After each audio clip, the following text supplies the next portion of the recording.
이 쓰레기나 들고 꺼져, 재수 없는 년! 시어머니는 나를 보며 그렇게 소리쳤습니다. 사람들의 비웃음 소리가 비수처럼 꽂히는 가운데 저는 그 냄새나는 헌 옷 보따리 하나만 들고 청담동 재벌가에서 쫓겨났습니다. 10년 동안 큐레이터의 꿈도 접고 치매 시어머니 병수발에 갤러리 뒤치다거리만 했는데 야, 이리 와봐. 왜 이렇게 느려? 빨리 해. 돌아온 건 결국 이혼녀라는 꼬리표와 이 누더기 보따리뿐이었습니다. 화려한 파티장에서 내쳐져 찜질방을 전전하던 저는 억울함에 눈물을 흘리며 시어머니가 던진 그 더러운 보따리를 풀었습니다. 곰팡이 핀 낡은 한복과 이불들. 정말 쓰레기뿐인 줄 알았죠. 그런데 무심코 집어든 이불 속에서 툭 하고 뭔가 떨어졌습니다. 낡은 종이 뭉치와 낯선 USB. 그 순간 심장이 쿵 하고 내려앉는 것 같았습니다. 저는 그때까지 몰랐습니다. 이 냄새나는 보따리가 시어머니의 마지막 진짜 선물이었다는 것을, 그리고 그 안에 감춰진 엄청난 비밀이 제 인생을 송두리째 뒤바꿀 거대한 반전의 시작이라는 것을. 과연 이 보따리 안에는 어떤 충격적인 진실이 숨겨져 있었을까요? 시어머니는 왜 이런 방식으로 저에게 선물을 남기셨을까요? 안녕하세요. 사연톡스입니다. 오늘 이야기도 마음에 드신다면 무료 버튼인 구독과 좋아요 꾹 눌러주시고 지금 어디서 듣고 계신지 댓글 남겨주시면 저도 안부 인사 전해드리겠습니다. 오늘의 사연 지금 바로 시작하겠습니다. 새벽 4시 청담동 한복판에 자리한 로열 갤러리에 불이 켜집니다. 화려한 조명 아래 빛나는 그림들 사이로 한 여자가 무릎을 꿇고 바닥을 닦고 있었죠. 유지한 42살.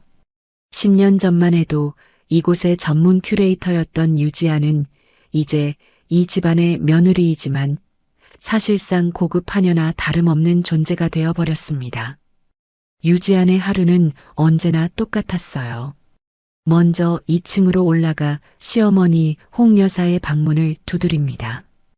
78배 홍 여사는 2년 전 알츠하이머 판정을 받은 뒤로 성격이 완전히 달라져 버렸거든요.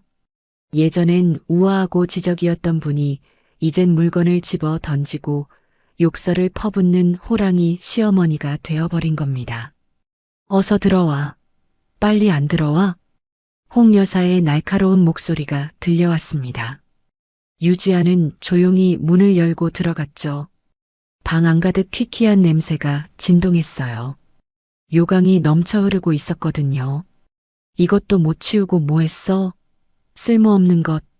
밥값도 못하는 년. 홍 여사가 베개를 집어 던졌습니다.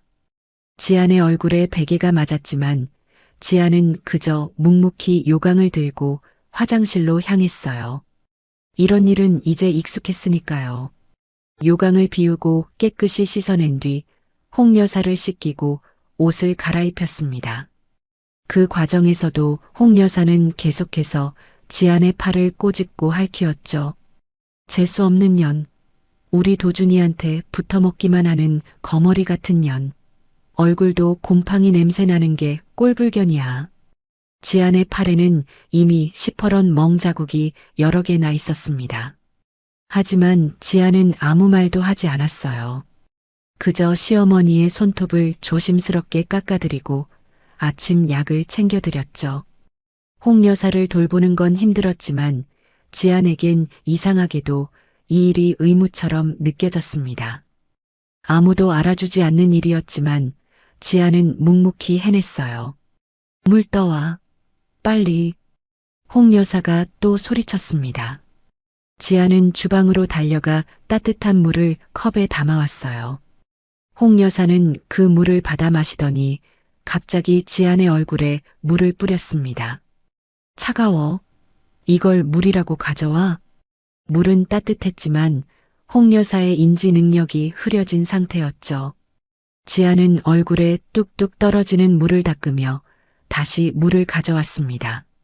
이번엔 조금 더 뜨겁게 데워서요. 홍 여사는 그제야 만족한 듯 물을 마셨어요. 시어머니를 돌본 뒤에는 갤러리로 내려가 본격적인 청소를 시작했습니다. 대리석 바닥을 걸레로 닦고 유리창을 신문지로 닦고 전시된 그림들의 먼지를 부드러운 붓으로 조심스럽게 털어냈죠. 로열 갤러리는 대한민국 상위 1%만 드나든다는 곳이었어요. 벽에 걸린 그림 한 점 한 점이 수억 원을 호가하는 작품들이었습니다.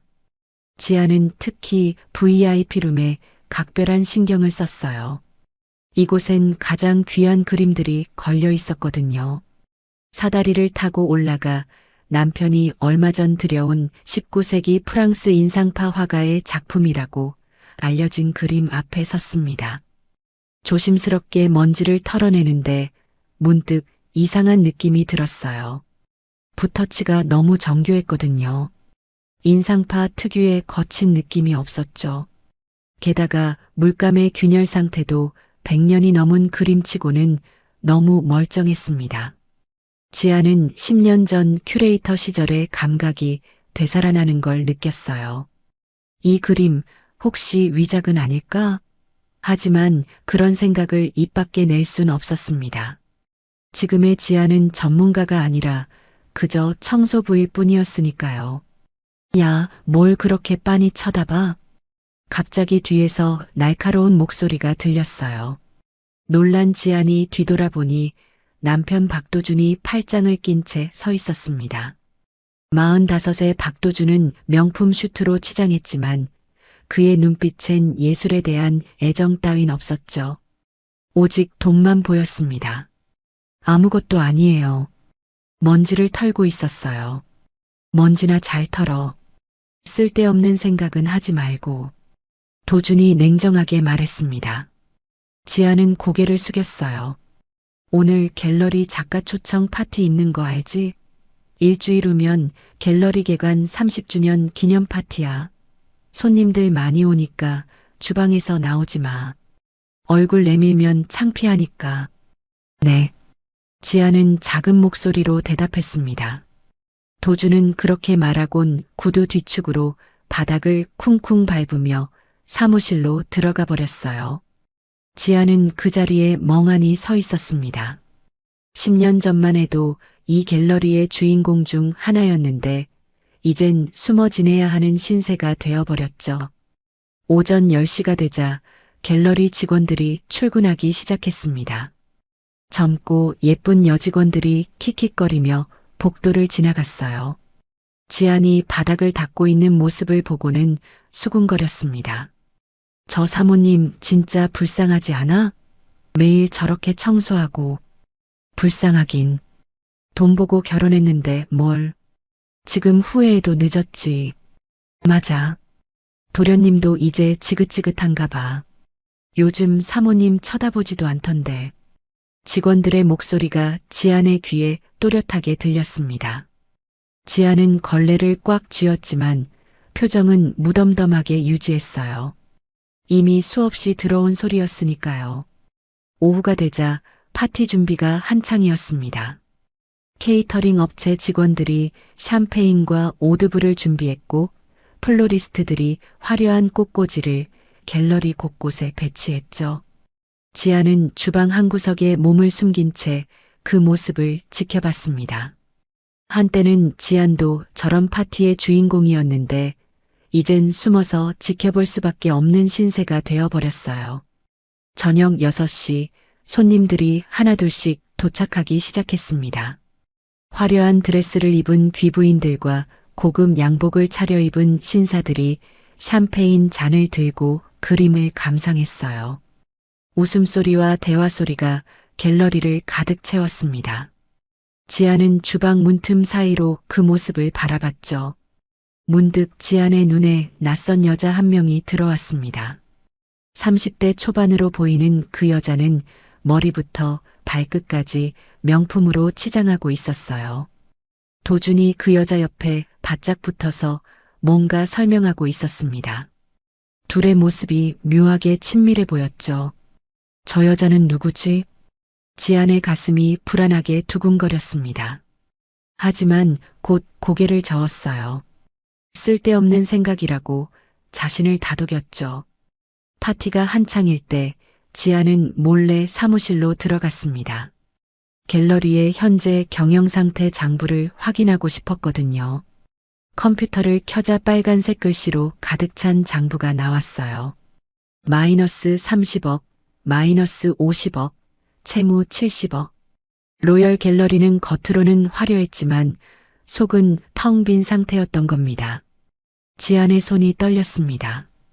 이 정도 빚이라면 갤러리가 언제 문을 닫아도 이상하지 않았어요.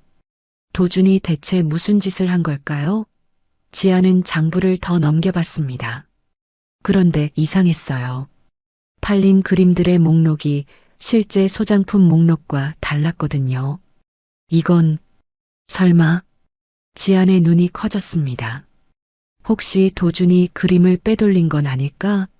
아니면 위작으로 바꿔치기 한 건 아닐까? 하지만 확신할 수는 없었어요. 증거가 필요했죠. 10시 파티가 끝나고 손님들이 모두 떠났습니다. 지안은 주방을 정리하고 설거지를 했어요. 그리고 다시 2층으로 올라가 홍 여사의 방을 확인했습니다. 홍 여사는 이미 잠들어 있었죠. 평화로운 얼굴로 자고 있는 시어머니를 보며 지안은 이불을 덮어드렸습니다. 어머님, 편히 주무세요. 지안은 조용히 속삭이고는 방을 나왔어요. 긴 복도를 걸어 자신의 작은 방으로 돌아갔습니다. 방 안엔 낡은 침대 하나와 작은 옷장만 있었어요. 화려한 갤러리와는 너무나 대조적인 초라한 공간이었죠. 지안은 침대에 누워 천장을 바라봤습니다. 오늘 본 장부가 머릿속을 떠나지 않았어요. 갤러리가 위험에 처해 있다는 게 느껴졌습니다. 하지만 지안은 아무것도 할 수 없었죠. 지금의 지안은 그저 며느리일 뿐 아무 권한도 없었으니까요. 내일은 또 어떤 하루가 기다리고 있을까? 지안은 한숨을 쉬며 눈을 감았습니다. 이곳은 지안에게 화려한 감옥이었어요.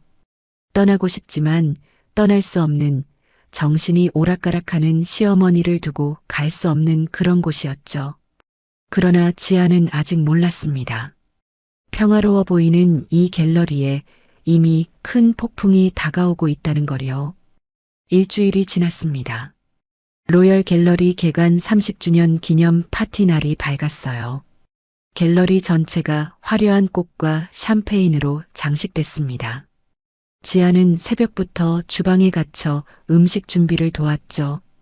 케이터링 업체 직원들이 분주하게 움직이는 사이 지안은 설거지를 하며 파티장을 힐끔힐끔 바라봤어요. 오후 6시 손님들이 속속 도착하기 시작했습니다.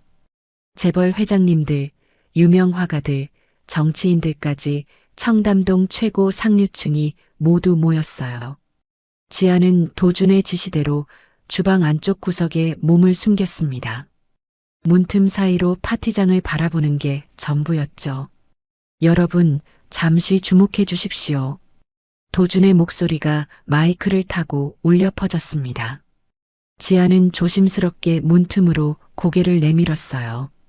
도준이 단상 위에 서 있었고 그 옆에는 일주일 전 봤던 그 낯선 여자가 서 있었습니다.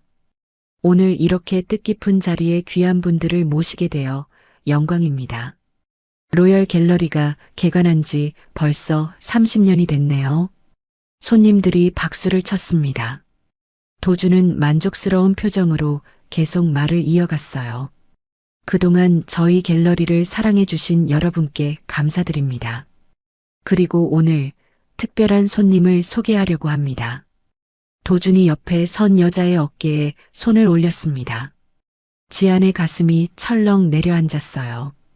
이분은 제니 장 대표님이십니다. 글로벌 아트테크의 큰손이시자 코인 여왕으로 불리시는 분이죠. 33세 제니 장은 머리부터 발끝까지 명품으로 치장하고 있었습니다. 샤넬 드레스, 에르메스 가방, 까르띠에 목걸이까지. 그녀는 자신감 넘치는 미소로 손님들에게 손을 흔들었어요. 안녕하세요, 제니 장입니다. 반갑습니다. 제니 장의 목소리는 당당했습니다. 손님들이 호기심 어린 눈빛으로 그녀를 바라봤죠. 제니 장 대표님께서 저희 갤러리에 500억 원을 투자하시기로 결정하셨습니다. 도준의 말에 파티장이 술렁거렸습니다. 500억이라니. 손님들이 웅성거리기 시작했어요. 로열 갤러리는 이제 새롭게 태어납니다. NFT 아트센터로 거듭나게 될 겁니다. 전통과 현대가 만나는 최첨단 갤러리로 말이죠. 제니 장이 마이크를 받아들었습니다. 저는 예술과 기술의 융합을 믿습니다. 앞으로 로열 갤러리는 단순한 그림 전시 공간이 아니라 디지털 아트와 가상화폐가 만나는 혁신의 장이 될 거예요. 여러분 모두 이 역사적인 순간에 함께해 주셔서 감사합니다. 손님들이 열광적으로 박수를 쳤습니다. 주방 안에서 지켜보던 지아는 어안이 벙벙했어요. NFT? 가상화폐? 이게 대체 무슨 소리인가요? 갤러리는 예술 작품을 전시하는 곳이지 코인을 거래하는 곳이 아닌데요. 그리고 한 가지 더 발표할 게 있습니다. 도준이 다시 마이크를 잡았습니다. 그의 표정이 묘하게 차갑게 변했어요. 저희 갤러리가 새롭게 출발하기 위해서는 과거와의 결별이 필요합니다. 낡은 것들은 버려야 하죠. 도준이 주방 쪽을 향해 손짓했습니다. 유지안, 나와. 지안의 온몸이 얼어붙었습니다. 손님들의 시선이 일제히 주방 쪽으로 쏠렸어요. 지안은 떨리는 다리로 주방 문을 열고 나왔습니다. 앞치마를 두른 초라한 모습 그대로였죠. 저기, 왜 그러세요? 지안의 목소리가 떨렸습니다. 도준은 냉소를 지으며 주머니에서 서류 봉투를 꺼냈어요. 이혼 서류야. 여기 사인해. 파티장이 순식간에 조용해졌습니다. 손님들이 숨을 죽이고 상황을 지켜봤어요. 지아는 믿을 수 없다는 표정으로 도준을 바라봤습니다. 이혼이요? 갑자기 왜요? 갑자기라니. 나도 참고 참았어. 당신 같은 구닥다리는 이제 필요 없어. 제니가 이 갤러리의 새로운 안주인이 될 거니까. 도준이 제니 장의 허리를 감쪽같이 끌어안았습니다. 제니 장은 승리자의 미소를 지으며 지안을 내려다봤어요. 미안해요, 사모님. 아니, 이제 곧 전 사모님이 되시겠네요. 저와 도준 씨는 진정한 사랑을 하거든요. 이해해 주세요. 제니 장의 말에 일부 손님들이 키득거렸습니다. 지아는 눈물이 핑 돌았지만 참았어요. 이렇게 무너질 순 없었죠. 도준 씨 10년을 함께 살았잖아요. 어머님도 계시고. 이럴 순 없어요. 어머니? 어머니는 이미 치매 환자야. 아무것도 모르시잖아. 그리고 10년? 그래, 10년 동안 밥값도 못했지. 당신 때문에 우리 갤러리가 얼마나 구닥다리가 됐는데. 도준이 소리쳤습니다. 지안의 가슴이 미어졌어요. 10년간의 헌신이 이렇게 무시당하다니요. 그때였습니다. 2층에서 요란한 소리가 들려왔어요. 에이, 재수 없는 년. 홍 여사의 목소리였습니다. 모두가 2층을 올려다봤죠. 홍 여사가 난간을 붙잡고 비틀거리며 내려오고 있었어요.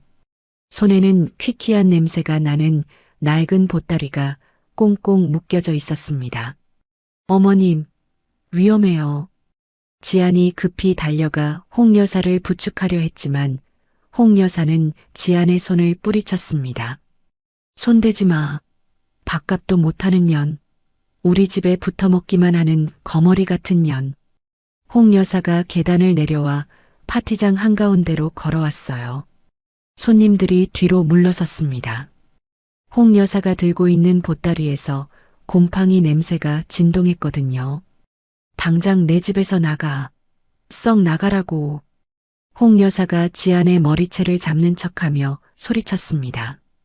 지안은 눈물을 참으며 고개를 숙였어요. 어머님, 진정하세요. 제가 모실게요. 모시긴 뭘 모셔. 나갈 때 이 쓰레기나 갖다 버려.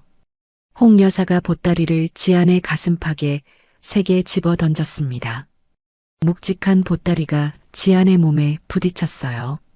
지안은 비틀거리며 뒤로 물러났지만 보따리를 꽉 껴안았습니다.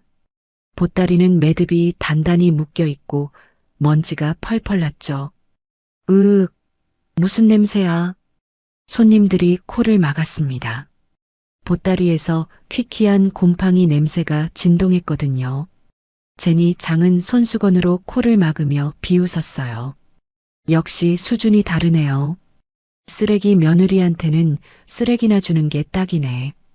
파티장의 웃음소리가 터져 나왔습니다. 지아는 보따리를 꽉 껴안으며 온몸이 떨렸어요. 창피함과 분노, 배신감이 한꺼번에 밀려왔죠. 당장 나가. 썩 꺼져. 도준이 지안의 팔을 잡아 끌었습니다. 지안은 비틀거리며 갤러리 밖으로 밀려났어요. 구두도 제대로 신지 못한 채 맨발로 차가운 대리석 바닥을 디뎠습니다. 도준 씨, 제발이요. 적어도 신발이라도. 신발? 그런 거 필요 없어. 그냥 꺼져. 쾅! 갤러리 문이 지안의 얼굴 앞에서 닫혔습니다. 지안은 차가운 밤바람을 맞으며 그 자리에 멍하니 서 있었어요. 손에는 홍 여사가 던진 묵직한 보따리만 꽉 쥐어져 있었죠. 보따리는 여전히 단단한 매듭으로 묶여 있었습니다. 갤러리 안에서는 여전히 파티가 계속되고 있었습니다. 샴페인 잔이 부딪히는 소리, 웃음소리, 음악소리가 유리창 너머로 들려왔어요. 지아는 고개를 들어 갤러리를 바라봤습니다. 화려한 조명 아래 도준과 제니, 장이 샴페인을 들고 건배하고 있었죠. 10년이 이렇게 끝나는 거구나. 지아는 보따리를 꽉 껴안고 천천히 걸음을 옮겼습니다. 맨발의 발바닥이 차가운 보도블록에 닿을 때마다 아팠지만 그보다 가슴이 더 아팠어요. 어디로 가야 할까요? 갈 곳도 없고 돈도 없고 이제 남은 건 이 더러운 보따리뿐이었습니다. 청담동의 화려한 네온 사인이 지안을 비웃듯 반짝였어요. 지안은 고개를 떨구고 어둠 속으로 걸어 들어갔습니다.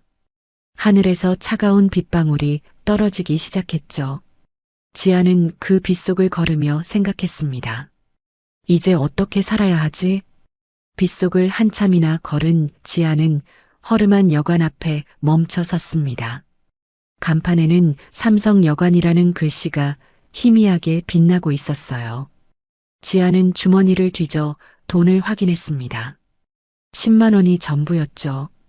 겨우 며칠 버틸 돈이었어요. 방 하나 주세요. 카운터에 앉아있던 주인 아주머니가 지안을 위아래로 훑어봤습니다. 맨발에 젖은 옷, 그리고 더러운 보따리를 든 모습이 수상해 보였나 봐요. 하루에 3만 원인데 먼저 내셔야 해요. 네, 여기요. 지아는 떨리는 손으로 3만 원을 내밀었습니다. 주인 아주머니는 돈을 받고는 열쇠를 건넸어요. 3층 303호예요. 엘리베이터 고장 났으니까 계단으로 올라가세요. 지안는 고개를 끄덕이고 좁은 계단을 올라갔습니다. 삐걱거리는 계단을 한 칸씩 오를 때마다 가슴이 무거워졌어요. 3층에 도착해 303호 문을 열자 곰팡이 냄새가 코를 찔렀습니다. 방 안은 비좁았어요. 낡은 이불이 깔린 작은 침대와 텔레비전 하나, 낡은 컴퓨터, 그게 전부였습니다. 창문 밖으로는 여전히 차가운 비가 내리고 있었죠. 지아는 보따리를 바닥에 내려놓고 침대에 주저앉았습니다. 그제야 눈물이 터져 나왔어요. 참고 참았던 감정들이 한꺼번에 쏟아져 나왔습니다. 억울함, 배신감, 분노, 슬픔. 10년간 쌓였던 모든 감정이 눈물로 흘러나왔죠. 왜 이렇게 됐을까? 지아는 베개에 얼굴을 묻고 소리내어 울었습니다. 10년을 헌신했는데, 10년을 견뎌냈는데, 결국 맨발로 쫓겨났어요. 아무것도 남은 게 없었습니다. 한참을 울고 나니 기력이 다 빠져나간 것 같았어요. 지아는 고개를 들어 창밖을 바라봤습니다. 비는 여전히 내리고 있었죠. 빗소리가 유리창을 두드리는 소리만 적막한 방 안에 울려 퍼졌어요. 문득 지안의 시선이 바닥에 놓인 보따리로 향했습니다. 더러운 넝마 덩어리, 홍 여사가 던진 쓰레기. 지안은 화가 치밀어 올랐어요. 저걸 그냥 갖다 버려야겠다고 생각했죠. 지안은 일어나 보따리를 들어 올렸습니다. 쓰레기통에 버리려고요. 하지만 보따리를 묶은 매듭을 보는 순간 지안의 손이 멈췄어요. 이건 동심결? 마음과 마음을 이어주는 매듭이라는 뜻이었습니다. 홍 여사가 평소 아주 귀한 물건을 보관할 때만 쓰던 특별한 매듭 방식이었어요. 지아는 10년 전 큐레이터 시절에 홍 여사로부터 배웠던 기억이 났습니다. 왜 쓰레기를 동심결로 묶으신 거지? 지안의 가슴이 두근거리기 시작했습니다. 뭔가 이상했어요. 홍 여사가 그냥 쓰레기를 던진 게 아닐 수도 있다는 생각이 들었죠. 지아는 조심스럽게 매듭을 풀었습니다. 보따리가 펼쳐지자 곰팡이 냄새가 확 퍼졌어요. 안에는 낡은 무명천, 구멍난 양말, 해진 속옷들이 가득했습니다. 정말 쓰레기처럼 보였죠. 역시 쓰레기네. 지아는 허탈한 마음으로 옷가지들을 하나씩 꺼냈습니다. 그런데 뭔가 이상했어요. 옷들이 유난히 무거웠거든요.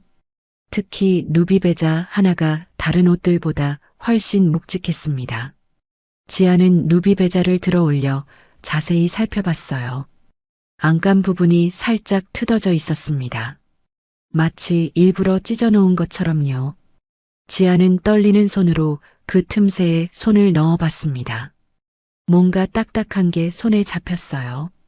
지아는 조심스럽게 그것을 꺼냈습니다. 오래된 한지로 싼 뭉치였죠. 그리고 그 옆에서 작은 USB 하나가 툭 떨어졌습니다. 지안의 심장이 빠르게 뛰기 시작했어요. 한지를 감싼 노끈을 풀고 조심스럽게 펼쳤습니다. 오래된 종이 특유의 냄새가 코끝을 스쳤죠. 그 순간 지안의 눈이 커졌습니다. 이건 설마 한지에 그려진 그림이 눈에 들어왔어요. 웅장한 금강산의 풍경이 먹과 담채로 섬세하게 표현되어 있었습니다. 화면 구성, 필치, 낙관. 모든 것이 완벽했어요. 지아는 10년 전 큐레이터 시절의 지식을 총동원해 그림을 살펴봤습니다. 종이의 질감, 먹의 번짐, 인장의 형태, 그리고 오른쪽 하단에 새겨진 작은 글씨. 겸재정선. 지안의 손이 떨렸습니다. 겸재정선. 조선 후기 진경산수화의 대가. 그의 작품은 국보급이었어요. 특히 금강산을 그린 금강전도는 현재 몇 점만 전해지고 있었죠. 이게 진품이라면 지아는 그림을 창가로 가져가 빛에 비춰봤습니다. 종이의 섬유질, 먹의 농담, 피랍의 변화. 모든 게 진품의 특징을 보여주고 있었어요. 적어도 200년은 된 그림이었습니다. 감정가는 최소 100억 원. 어쩌면 그 이상일 수도 있었죠. 지아는 그림을 조심스럽게 다시 한지에 싸서 옆에 놓았습니다. 그리고 바닥에 떨어진 USB를 집어들었어요. 방 안에 있던 낡은 컴퓨터에 USB 단자가 있었습니다. 지아는 USB를 꽂고 컴퓨터를 켰어요. 화면이 깜빡이더니 폴더 하나가 나타났습니다. 음성 파일 하나, 문서 파일 여러 개. 지아는 먼저 음성 파일을 재생했습니다. 스피커에서 잡음이 섞인 목소리가 흘러나왔어요. 그런데 그 목소리는 지안아. 홍 여사의 목소리였습니다. 하지만 평소에 날카롭고 거친 목소리가 아니었어요. 차분하고 또렷한 목소리였죠. 이 녹음을 듣고 있다면 내 계획이 성공한 거겠구나. 미안하다, 지안아. 널 그렇게 괴롭힐 수밖에 없었어. 지안의 눈에서 눈물이 주르륵 흘러내렸습니다. 내 아들 도준이는 껍데기만 쫓는 놈이야. 예수를 사랑하지 않아. 오직 돈만 보지. 내가 평생 지켜온 갤러리를 그 아이에게 맡길 수 없었어. 그래서 치매인 척했단다. 지아는 손으로 입을 막았습니다. 믿을 수가 없었어요. 널 괴롭힌 건 도준이 널 내쫓게 만들기 위해서였어. 그래야 내가 안전할 테니까. 이 그림은 내가 지켜라. 내 평생의 보물이야. 겸재정선의 진품이지. 이걸로 새 출발을 해. 홍 여사의 목소리가 잠시 멈췄다가 다시 이어졌습니다. 그리고 USB 안에 갤러리에 진짜 장부가 들어있어. 도준이가 어떤 짓을 해왔는지 다 기록했단다. 그림을 빼돌리고 위작으로 바꿔치기하고 돈을 횡령했어. 증거가 다 있으니 잘 보관해라. 지아는 화면을 응시했습니다. 문서 파일들이 줄지어 있었어요. 장부, 거래 내역, 사진 자료들. 지아나, 넌 착한 아이야. 10년 동안 고생 많았어. 이젠 내가 행복해질 차례야. 이 그림과 증거들로 내 인생을 되찾아라. 미안하고 고맙고 사랑한다. 홍 여사의 목소리가 끊겼습니다. 지아는 그 자리에 주저앉아 소리내어 울었어요. 이번엔 슬픔의 눈물이 아니었습니다. 감사함과 미안함, 그리고 희망의 눈물이었죠. 어머님은 저를 지키려고. 시어머니가 던진 욕설, 폭력, 모욕. 모든 게 지안을 보호하기 위한 연기였던 겁니다. 도준이 의심하지 않도록 지안을 내쫓을 수 있도록 말이죠. 지안은 눈물을 닦고 일어섰습니다. 그림을 조심스럽게 들어 가슴에 안았어요. 100억짜리 그림이 아니라 시어머니의 사랑이 담긴 선물이었습니다. 창밖에 비가 그쳤습니다. 구름 사이로 달빛이 스며들고 있었어요. 지아는 창문을 열고 밤 공기를 깊이 들이마셨습니다. 차갑지만 상쾌한 공기가 폐를 채웠죠. 이제 시작이야. 어머님, 제가 지켜낼게요. 갤러리도, 어머님의 명예도, 그리고 제 인생도. 지안의 눈빛이 달라졌습니다. 더 이상 눈물을 흘리는 며느리가 아니었어요. 이제 유지아는 싸울 준비가 된 전사였습니다. 다음 날 아침, 지아는 일찍 일어나 준비를 했습니다. 여간방 거울을 보니 얼굴이 퉁퉁 부어 있었어요. 어젯밤 너무 많이 울었거든요. 찬물로 얼굴을 씻고 여관 주인에게 빌린 옷으로 갈아입었습니다. 낡은 블라우스와 구겨진 치마였지만 어쩔 수 없었죠. 지아는 그림을 조심스럽게 한지로 다시 싸서 가방에 넣었어요. USB도 챙겼습니다. 그리고 인사동으로 향했죠. 10년 전 큐레이터 시절 인연을 맺었던 표구 장인이 생각났거든요. 여관 앞 버스 정류장에서 버스를 기다리는데 지나가던 사람들이 지안을 힐끔힐끔 쳐다봤어요. 옷차림이 초라했으니까요. 지안은 고개를 떨구고 가방을 꽉 껴안았습니다. 가방 안에는 100억짜리 그림이 들어있다는 게 믿기지 않았어요. 지하철을 2번 갈아타고 인사동에 도착했습니다. 오랜만에 찾은 인사동 거리는 여전히 고즈넉했어요. 전통 찻집과 골동품 가게들이 늘어선 좁은 골목길을 걷다 보니 낡은 간판 하나가 눈에 들어왔습니다. 송월당 표구. 지아는 숨을 고르고 문을 열었습니다. 딸랑딸랑 문에 달린 작은 종이 울렸어요. 가게 안에는 먹 냄새와 풀 냄새가 가득했습니다. 벽에는 표구된 서예 작품들이 걸려 있었고 작업대에는 반쯤 완성된 족자가 놓여 있었죠. 어서 오세요. 안쪽에서 허리가 굽은 노인이 나왔습니다. 이른이 훌쩍 넘어 보이는 송장인이었어요. 백발의 두꺼운 안경을 낀 송장인은 지안을 보더니 고개를 갸웃했습니다.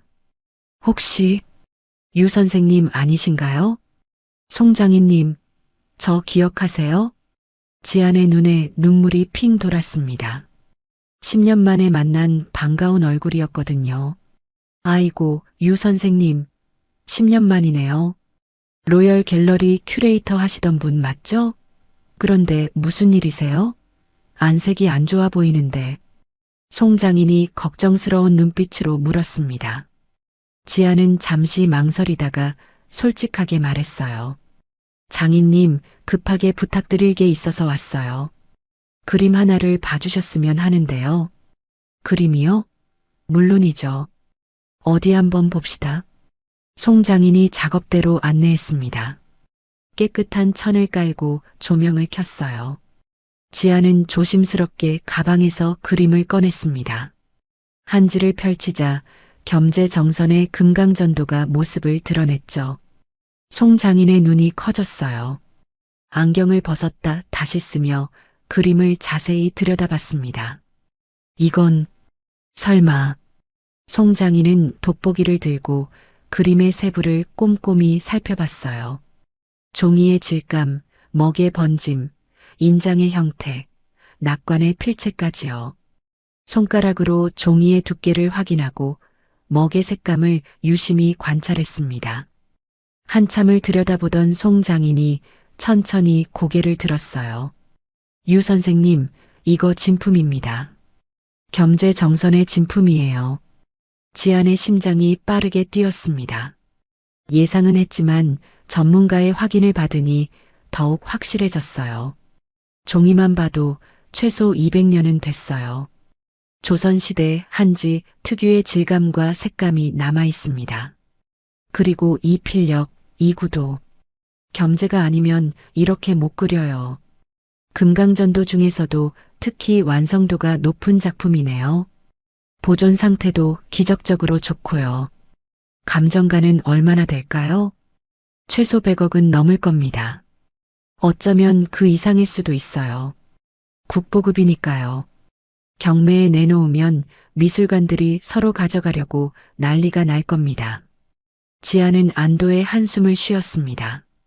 시어머니가 남긴 게 정말 대단한 보물이었던 거예요. 장인님, 이 그림을 안전하게 보관할 수 있는 곳이 있을까요? 제가 아는 미술품 보관 전문 금고가 있습니다. 온도와 습도가 완벽하게 관리되는 곳이죠. 거기 맡기시면 될 것 같은데요. 송장인은 전화를 걸어 금고 예약을 해줬습니다. 지아는 그림을 조심스럽게 다시 싸서 금고에 맡겼어요. 이제 안전하게 보관됐으니 마음이 놓였습니다. 송월당으로 돌아온 지아는 송장인에게 차 한 잔을 얻어 마시며 이야기를 나눴어요. 장인님, 제가 하나만 더 부탁드려도 될까요? 말씀하세요. 미술계에 소문을 좀 내주셨으면 해요. 국보급 진품이 곧 시장에 나올 거라고요. 익명의 소장가가 내놓는다고요. 송장인은 지안을 물끄러미 바라봤습니다. 오랜 세월 사람을 봐온 눈이었죠. 무슨 사연이 있다는 걸 눈치챘지만 묻지 않았어요. 무슨 사연이 있으신 것 같은데 묻지 않겠습니다. 도와드리죠. 유 선생님은 예전에도 정직하고 실력 있는 큐레이터였으니까요. 감사합니다, 장인님. 지아는 여관으로 돌아와 USB를 다시 컴퓨터에 꽂았습니다. 문서 파일들을 하나씩 열어보기 시작했어요. 그 안에는 충격적인 내용들이 가득했습니다. 로열 갤러리 이중장부. 홍 여사가 몰래 작성해둔 기록이었어요. 도준이 지난 5년간 저지른 범죄 행위들이 날짜별로 상세히 기록되어 있었습니다. 2018년 3월 모네의 수련 그림을 위작으로 바꿔치기. 진품 판매 대금 15억 원 개인 계좌로 이체.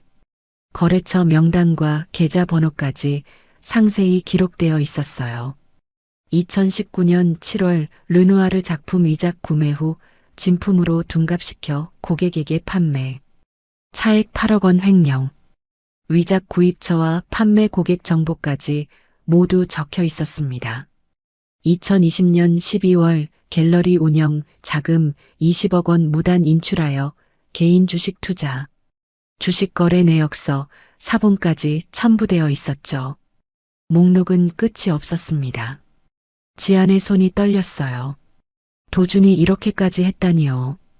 갤러리를 완전히 사유화하고 있었던 겁니다. 심지어 고객들을 속이고 위작을 팔아 부당 이득을 챙긴 거였죠. 어머님은 이 모든 걸 알고 계셨구나. 그래서 치매인 척 하시면서 증거를 모으신 거야. 지아는 파일들을 정리하며 증거를 보강하기 시작했습니다. 필요한 부분은 따로 복사해서 저장했어요. 이제 필요한 건 타이밍이었습니다. 한편 로열 갤러리에서는 이상한 일들이 벌어지고 있었습니다. 제니 장이 투자한다던 500억 원이 들어오지 않았거든요.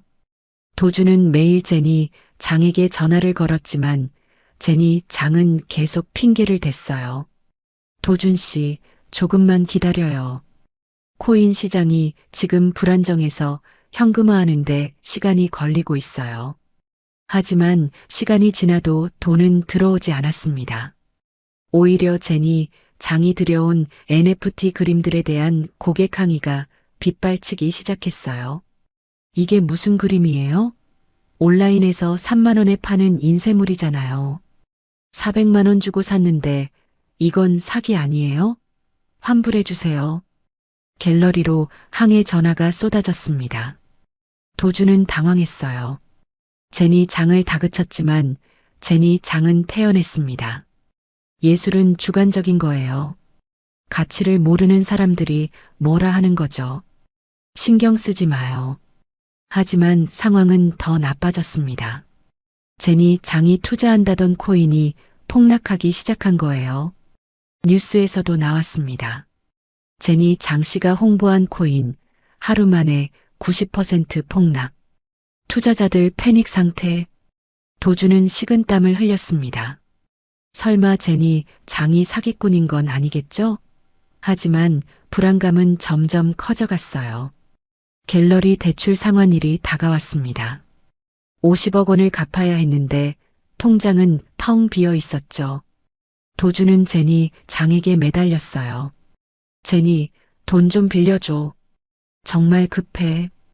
이러다 갤러리 문 닫아. 미안해요, 도준 씨. 저도 지금 자금이 묶여 있어서 조금만 기다려봐요. 제니 장은 차갑게 거절했습니다.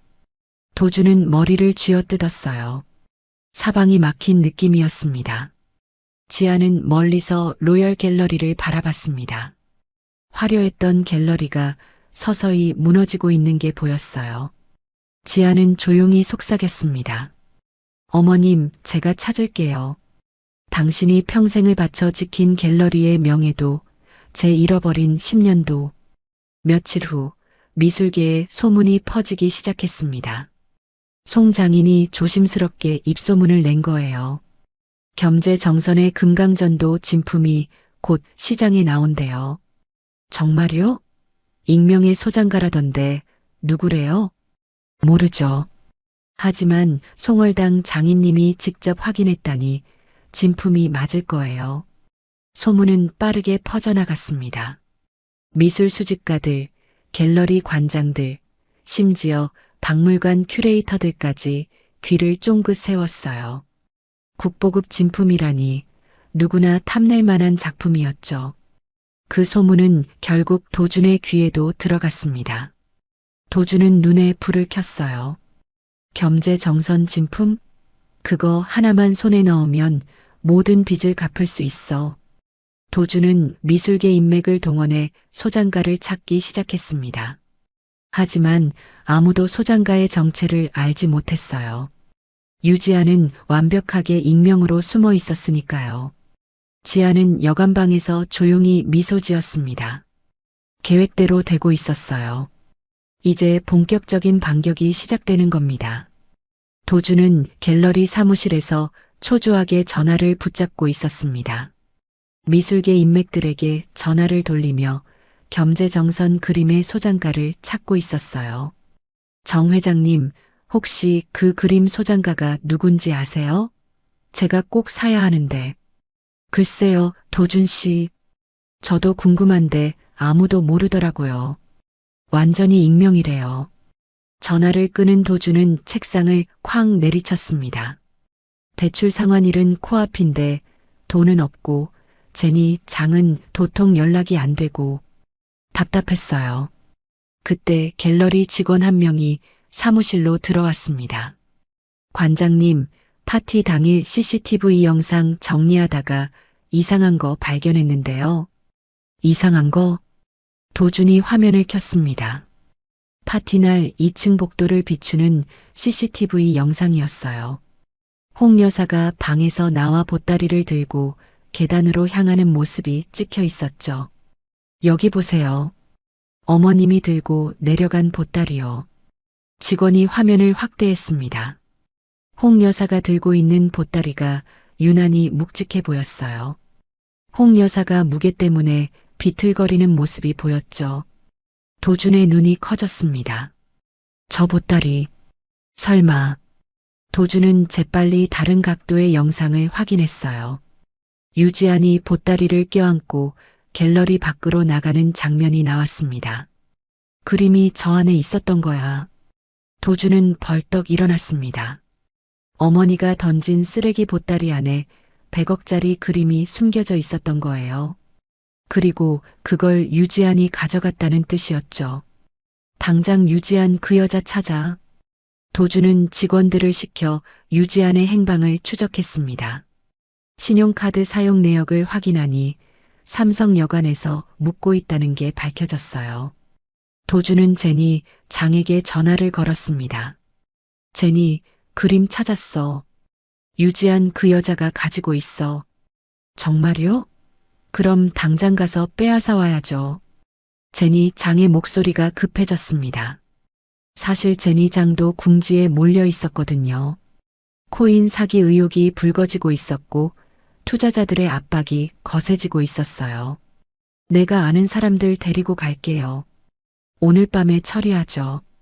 그날 밤 지아는 여관방에서 노트북으로 홍 여사가 남긴 자료들을 정리하고 있었습니다. 변호사와 상담할 자료를 준비하고 있었거든요. 과당? 갑자기 방문이 거칠게 열렸습니다. 도준과 제니, 장, 그리고 덩치 큰 남자 서너 명이 방 안으로 들이닥쳤어요. 지아는 깜짝 놀라 자리에서 벌떡 일어났습니다. 도준 씨? 여긴 어떻게? 닥쳐. 그림 어디 있어? 도준이 방 안을 둘러보며 소리쳤습니다. 깡패들이 옷장을 열고 침대 밑을 뒤지기 시작했어요. 무슨 짓이에요? 여긴 제 방이라고요. 지안이 항의했지만 제니 장이 비웃었습니다. 내 방? 웃기지 마. 그림이나 내놔. 어차피 내 거 아니잖아. 깡패들이 방 안을 쑥대밭으로 만들기 시작했습니다. 가방을 뒤집고 서랍을 열고 이불을 걷어내고 지아는 노트북을 재빨리 닫고 뒤로 물러섰어요. 그림 없는데요? 여기 어디 있어? 한 깡패가 물었습니다. 도준은 지안의 멱살을 잡았어요. 어디 숨겼어? 어머니가 준 보따리 안에 그림 있었지? 손 떼세요. 지안이 도준의 손을 뿌리쳤습니다. 하지만 도준은 더 세게 지안을 밀쳤어요. 지안은 벽에 등을 부딪히며 비틀거렸습니다. 내가 감히 그 그림을 숨겨? 그건 우리 어머니 거야. 내 거라고. 도준이 소리쳤습니다. 지아는 입술을 깨물며 도준을 똑바로 쳐다봤어요. 어머니가 당신한테 준 건 쓰레기였어요. 이건 내가 받은 유산이에요. 뭐? 유산? 웃기고 있네. 그럼 그림이 정말 있다는 거네? 어디 있어? 도준이 다시 달려들려는 순간 제니 장이 유지안의 가방을 낚아챘습니다. 가방을 뒤집자 노트북과 서류 몇 장, 그리고 USB가 떨어졌어요. 이게 뭐야? 그림은 어디 있고? 제니 장이 USB를 집어들었습니다. 유지안의 얼굴이 창백해졌어요. 제니 장이 노트북을 열고 USB를 꽂으려는 순간이었습니다. 거기 있는 것들 다 뒤져. 그림 분명히 어딘가 숨겨놨을 거야. 도준이 소리쳤습니다. 깡패들이 더욱 거칠게 방을 뒤지기 시작했어요. 베개를 찢고 매트리스를 드러내고 심지어 벽지까지 뜯어냈습니다. 바로 그때였습니다. 방 안 텔레비전에서 뉴스 속보 소리가 울려 퍼졌어요. 긴급 속보입니다. 가상화폐 투자 사기 혐의로 제니 장 씨에 대한 구속영장이 발부됐습니다. 모두의 시선이 텔레비전으로 향했습니다. 화면에는 제니 장의 얼굴 사진이 크게 떠 있었어요. 제니 장 씨는 지난 2년간 가상화폐 투자를 미끼로 500억 원대 다단계 사기를 벌인 혐의를 받고 있습니다. 피해자만 1000여 명에 달하는 것으로 알려졌는데요. 제니 장의 얼굴이 사색이 됐습니다. 손에 들고 있던 USB가 떨어졌어요. 거짓말이야. 이게 무슨... 경찰은 제니 장 씨가 허위 수익률을 제시하며 투자금을 모집한 뒤 선순위 투자자에게 후순위 투자금으로 배당을 지급하는 전형적인 다단계 수법을 사용했다고 밝혔습니다. 뉴스는 계속 이어졌습니다. 제니 장이 운영하던 코인의 실체, 피해자들의 인터뷰, 검찰의 수사 내용까지 상세히 나왔어요. 도준은 멍한 표정으로 제니 장을 돌아봤습니다. 제니, 이게 대체 무슨 소리야?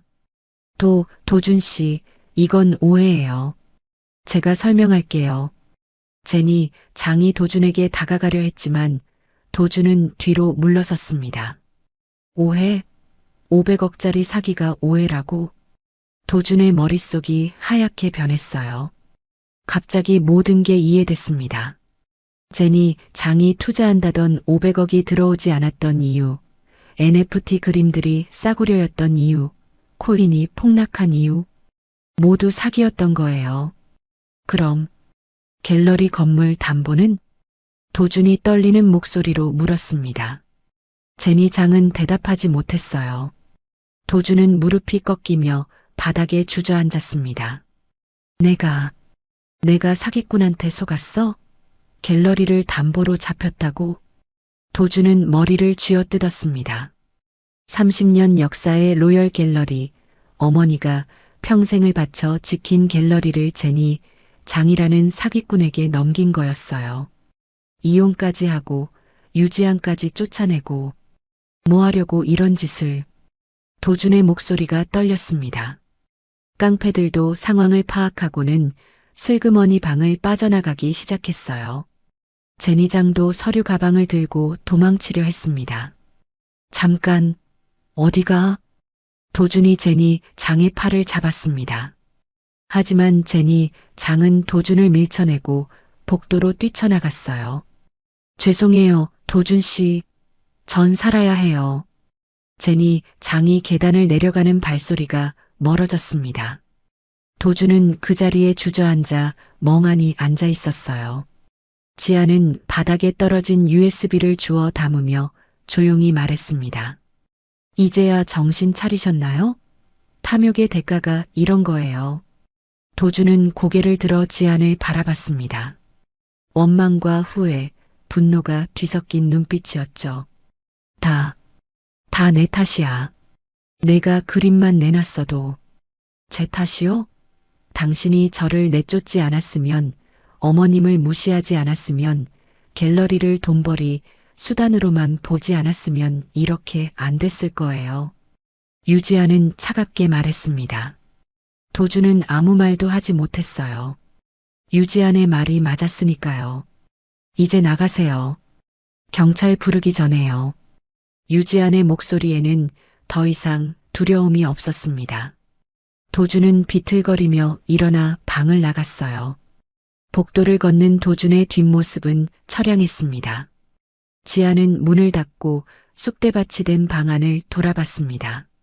하지만 중요한 건 무사했어요. 노트북과 USB, 그리고 증거 자료들은 모두 안전했습니다. 그림은 애초에 금고에 있었으니 걱정할 필요도 없었죠. 지아는 창문을 열고 밤 공기를 들이마셨습니다. 이제 진짜 반격이 시작될 시간이었어요. 다음 날 새벽 지안의 휴대전화가 울렸습니다. 낯선 번호였어요. 지안은 조심스럽게 전화를 받았습니다. 여보세요? 유지안 씨 맞으시죠? 저는 서울 요양병원 간호사인데요. 홍 여사님 보호자시죠? 지안의 가슴이 철렁 내려앉았습니다. 네, 맞아요. 어머님이 어떻게 되셨나요? 어머님 상태가 급격히 나빠지셨어요. 혈압이 떨어지고 호흡이 불안정하세요. 빨리 오셔야 할 것 같습니다. 전화가 끊어졌습니다. 지아는 서둘러 옷을 챙겨 입고 요양병원으로 달려갔어요. 택시를 타고 가는 내내 가슴이 두근거렸습니다. 새벽 거리는 한산했고 가로등 불빛만 차창을 스쳐 지나갔죠. 어머님, 제발 괜찮으셔야 해요. 아직 할 말이 너무 많은데. 병원에 도착하니 2층 특실 앞에 의사와 간호사들이 모여 있었습니다. 지안이 뛰어가려는데 엘리베이터에서 도준이 내렸어요. 도준도 연락을 받고 온 모양이었죠. 눈이 충혈되어 있고 옷도 제대로 입지 못한 모습이었습니다. 도준과 지안의 시선이 마주쳤습니다. 어색한 침묵이 흘렀어요. 하지만 지금은 그럴 때가 아니었죠. 둘은 말없이 병실로 향했습니다. 보호자분들이시죠? 담당 의사가 나와 조용히 말했습니다. 의사의 표정이 심각했어요. 홍 여사님, 상태가 많이 안 좋으십니다. 회광반조 증상을 보이고 계세요. 정신이 잠시 맑아질 수도 있지만 각오하셔야 할 것 같습니다. 오래 버티시기 힘들 겁니다. 지안의 눈에서 눈물이 주르륵 흘러내렸습니다. 도주는 창백한 얼굴로 고개를 끄덕였어요. 병실 문을 열고 들어가니 산소호흡기를 낀 홍 여사가 침대에 누워 있었습니다. 78배 홍 여사는 너무나 작고 여위어 보였어요. 한때 그렇게 당당하고 우아했던 분이 이렇게 약해지다니요. 병실 안은 소독약 냄새와 함께 고요함만 감돌았습니다. 도준이 먼저 침대로 다가갔습니다. 주저하는 발걸음이었어요. 어머니, 저예요, 도준이요. 아들이에요. 도준이 홍 여사의 손을 잡으려 했습니다. 그런데 홍 여사는 눈을 질끈 감아버렸어요. 마치 보기 싫다는 듯이요. 도준의 손이 허공에서 멈췄습니다.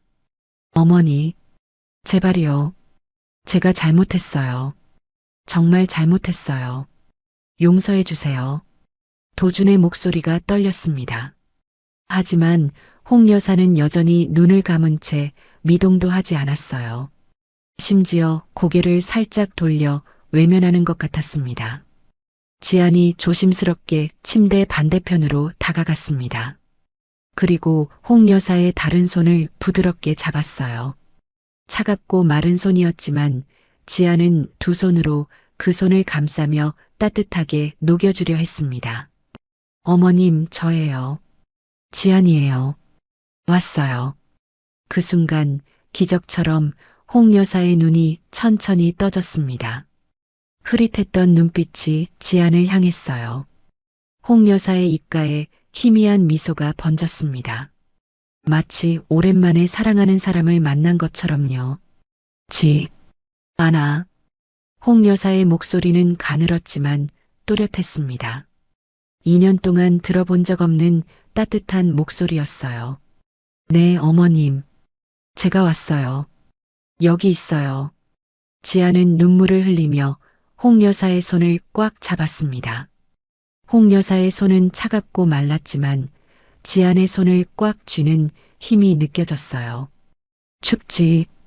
그 옷 따뜻하게 입어라. 세상이 차갑거든. 홍 여사가 떨리는 목소리로 말했습니다. 지아는 무슨 말인지 알 수 있었어요. 보따리에 담겨 있던 낡은 옷들을 말하는 거였죠. 그 옷들이 단순한 옷이 아니라 세상의 추위를 견딜 수 있는 갑옷이라는 거요. 네, 어머님. 따뜻하게 입을게요. 걱정 마세요. 미안. 아다. 너무 괴롭혔지. 일부러 그랬단다. 홍 여사의 눈에서 눈물이 흘러내렸습니다. 지아는 고개를 저었어요. 아니에요, 어머님. 다 이해해요. 저를 지켜주시려고 그러신 거 알아요. 다 알아요. 홍 여사의 입가에 다시 미소가 번졌습니다. 그리고 시선을 도준 쪽으로 잠깐 돌렸다가 다시 눈을 감았어요. 끝까지 아들에게는 눈길조차 주지 않는 거였습니다. 도준은 그 자리에 무릎을 꿇었습니다. 남자의 자존심도 체면도 모두 버리고요. 어머니, 제발 한 번만 봐주세요. 제가 잘못했어요. 정말 잘못했어요. 갤러리도 제니도 다 잘못된 거였어요. 어머니, 도준이 울먹였지만 홍 여사는 끝까지 눈을 감은 채였어요. 오직 지안의 손만 꽉 쥐고 있었습니다. 착한 아이, 고마웠다. 10년 고생 많았다. 이제 행복해라. 내가 주인이야.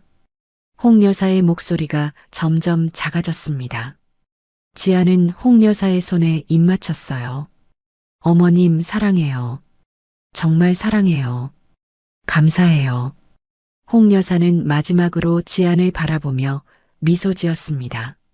그 미소는 평화로웠어요. 그리고 천천히 눈을 감았습니다. 심장박동 측정기의 소리가 길게 이어지더니 멈췄습니다. 삐. 어머니, 어머니. 도준이 소리쳤지만 이미 늦었습니다. 의사와 간호사들이 급히 들어왔지만 홍 여사는 이미 숨을 거둔 뒤였어요. 의사가 시계를 보며 사망 시각을 기록했습니다. 지아는 홍 여사의 손을 놓지 않았습니다. 눈물이 흘렀지만 이상하게도 슬프지만은 않았어요.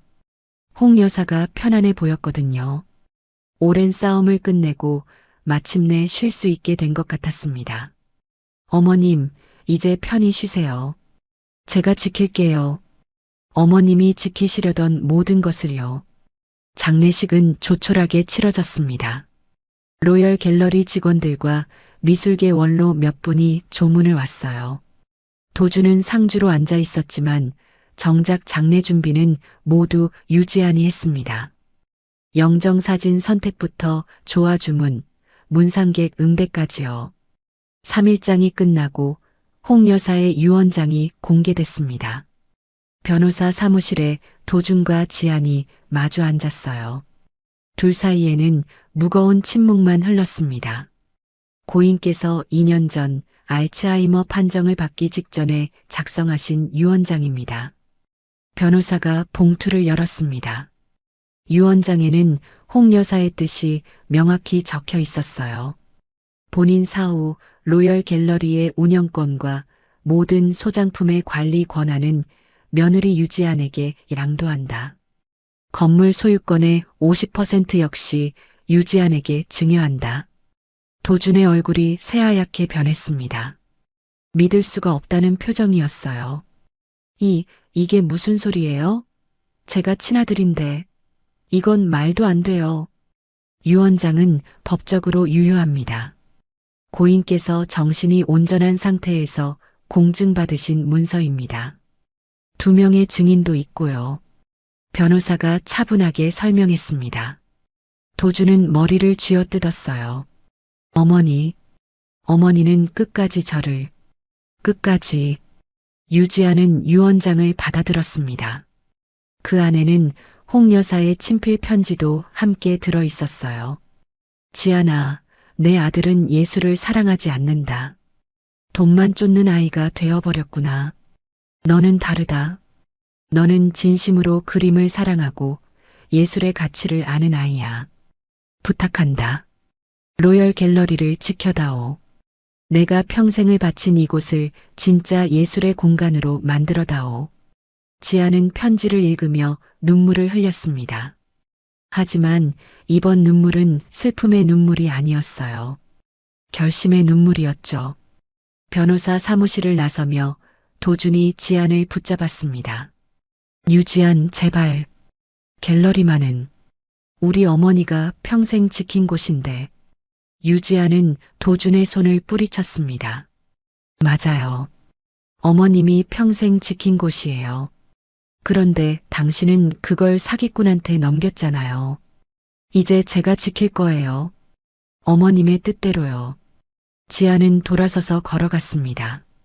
더 이상 눈물을 흘리는 며느리가 아니었어요.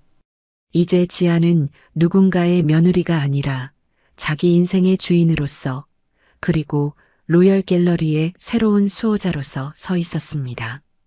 그날 밤 지아는 여관방을 정리했습니다.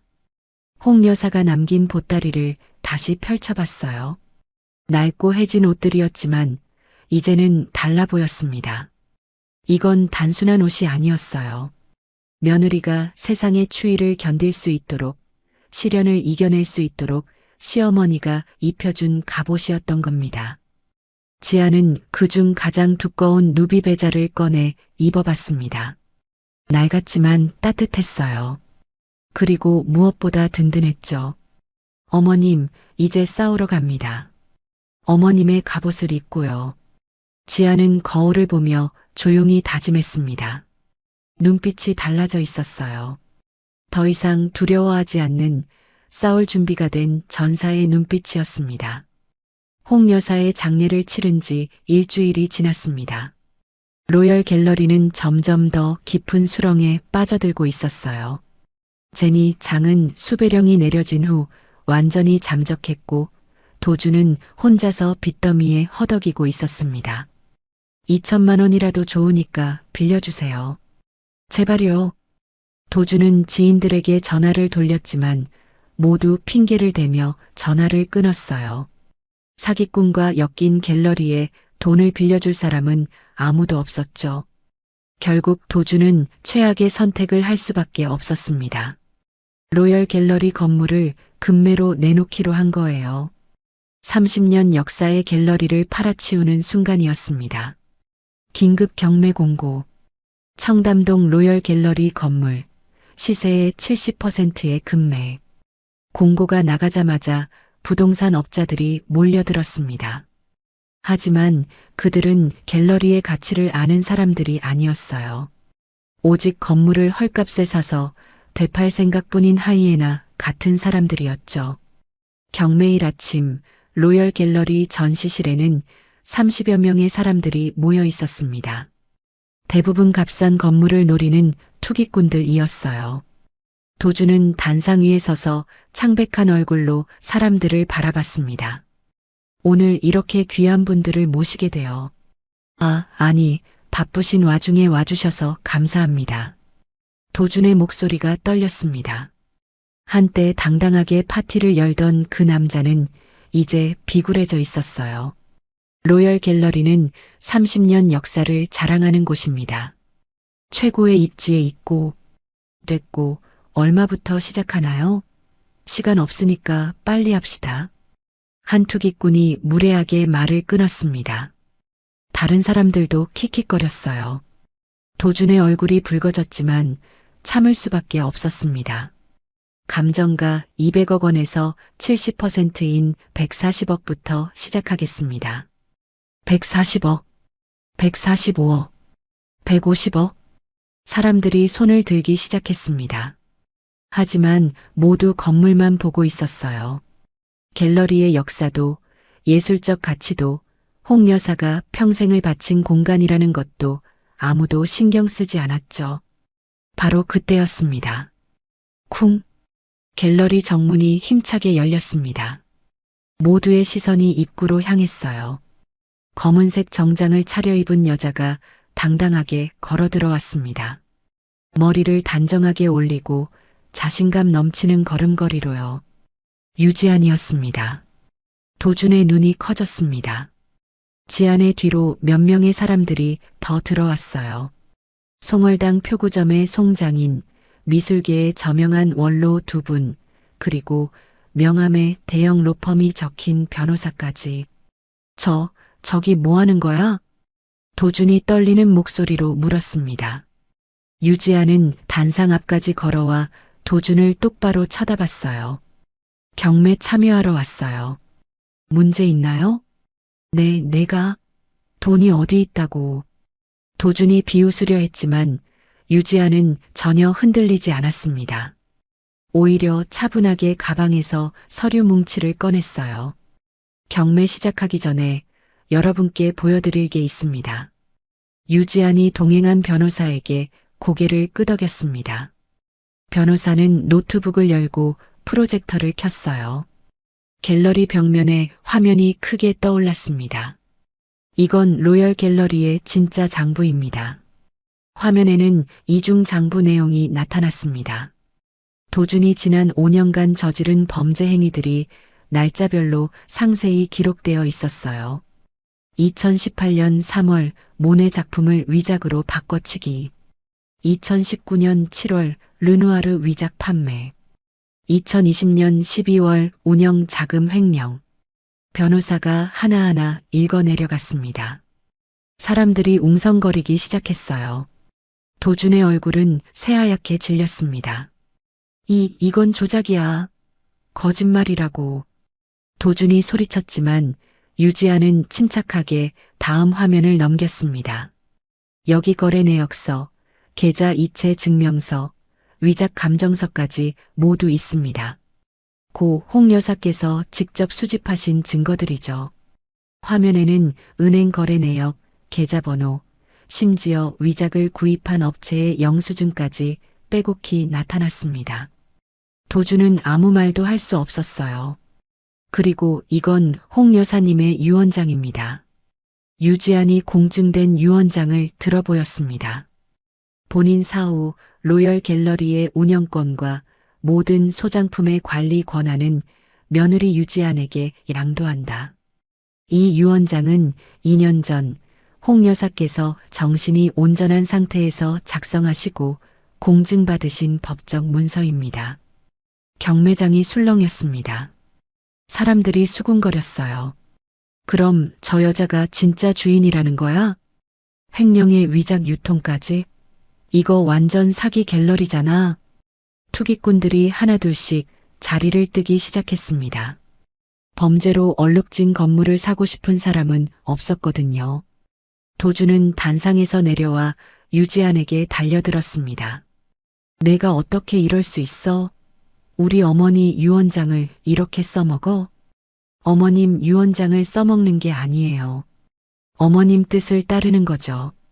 당신은 갤러리를 지킬 자격이 없어요. 유지안의 목소리는 단호했습니다. 바로 그때 갤러리 입구로 경찰들이 들어왔습니다. 도준은 뒤를 돌아보며 식은땀을 흘렸어요. 박도준 씨 맞으시죠? 업무상 횡령, 사문서 위조, 사기 혐의로 체포하겠습니다. 경찰이 수갑을 꺼냈습니다. 도준은 뒤로 물러서며 고개를 저었어요. 아니야, 이건 오해야. 제가 뭘 잘못했다고. 묵비권을 행사할 수 있습니다. 하지만 여기서 하시는 말은 법정에서 불리하게 작용할 수 있습니다. 경찰이 도준의 손목에 수갑을 채웠습니다. 차가운 쇠소리가 갤러리에 울려 퍼졌어요.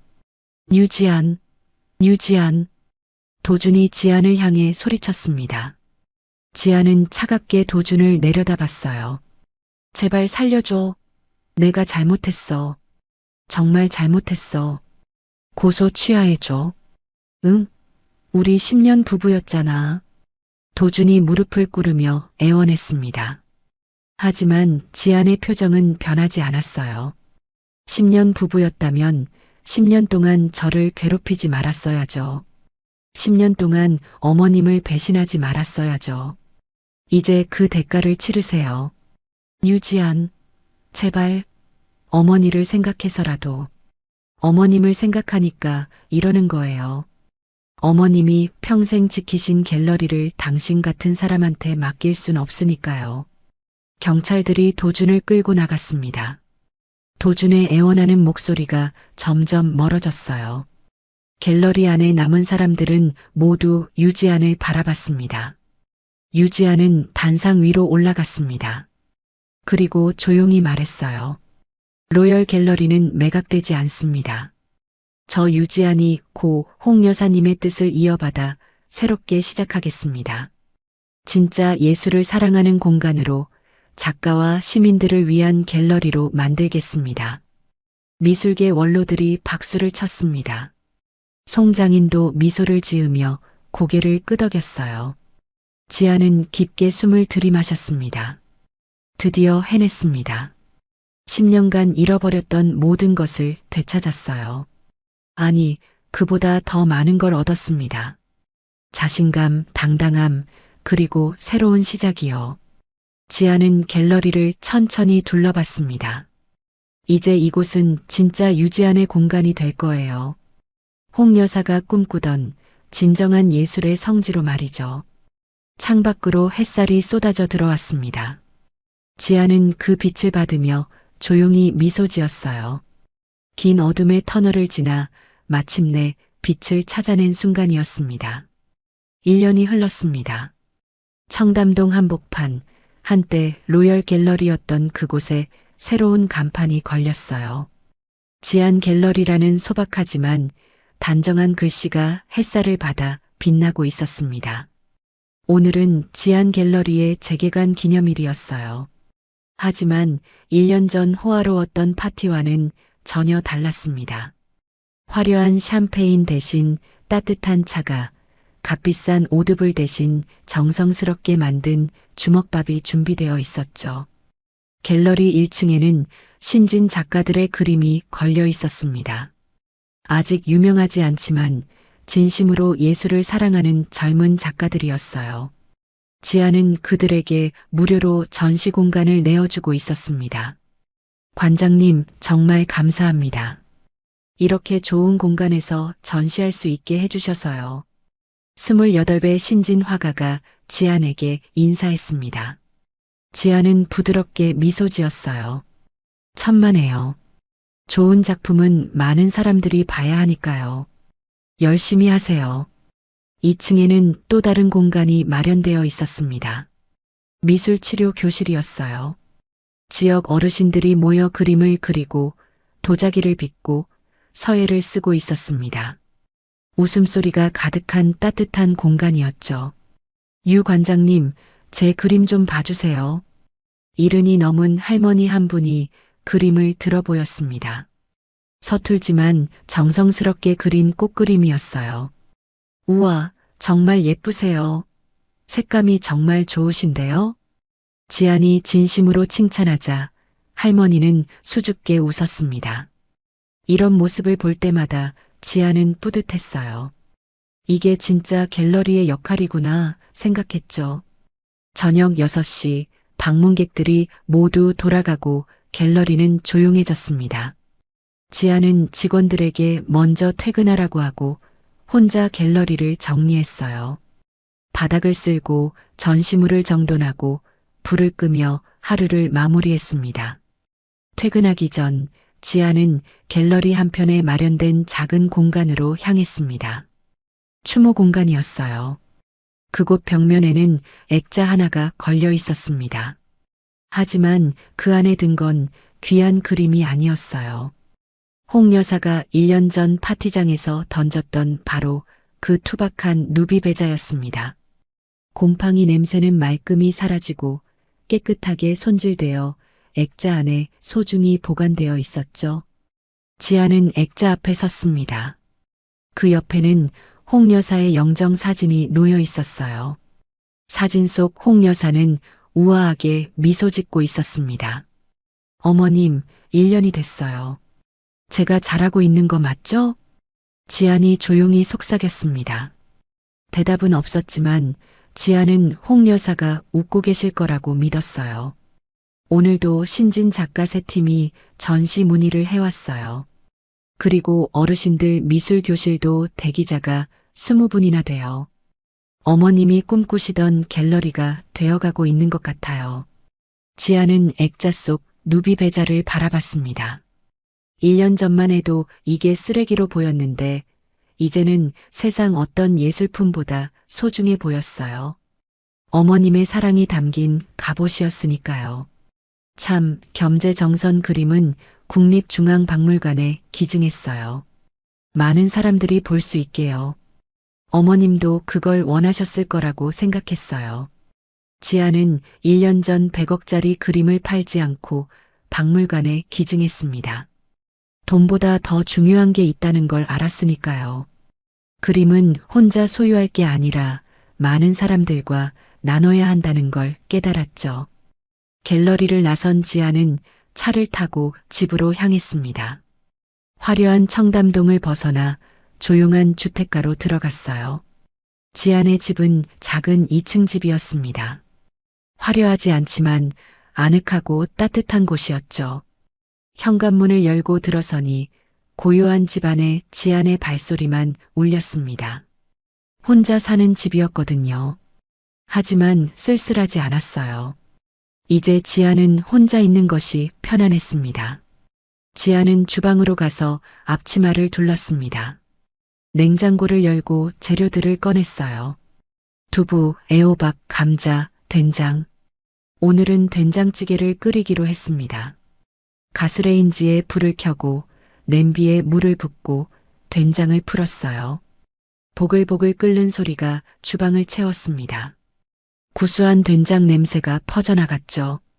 식탁을 차리는 유지안의 손놀림은 능숙했습니다. 하얀 밥을 그릇에 담고 김치를 작은 접시에 덜고 된장찌개를 뚝배기에 옮겼어요. 소박하지만 정성스러운 한 끼 식사였습니다. 그런데 식탁 위에는 2개의 밥그릇이 놓여 있었어요. 지아는 홀로 사는데 말이죠. 지아는 식탁 머리 맞은편에 홍 여사의 사진을 놓았습니다. 그리고 그 앞에 밥그릇과 국그릇을 차렸어요. 어머님, 오늘도 잘 버텼어요. 함께 드세요. 지안이 조용히 말했습니다. 마치 홍 여사가 정말 앞에 앉아 계신 것처럼요.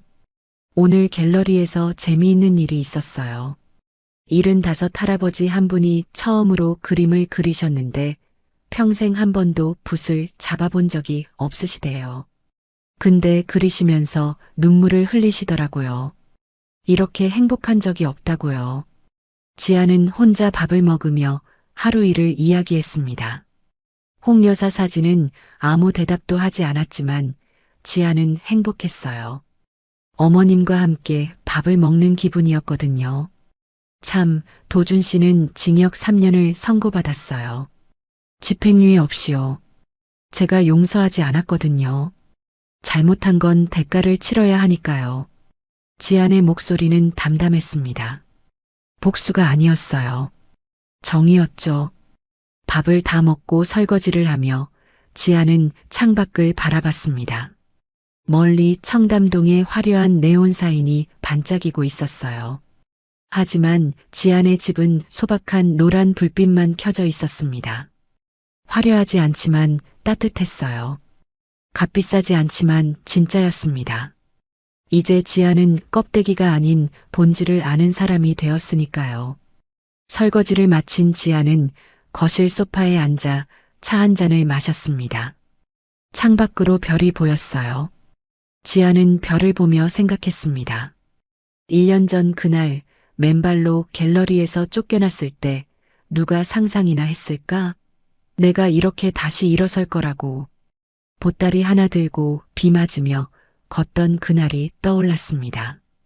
절망적이었지만 그 순간이 있었기에 지금의 유지안이 있었어요. 감사합니다, 어머님. 저를 여기까지 이끌어 주셔서. 지아는 홍 여사 사진을 향해 고개 숙여 인사했습니다.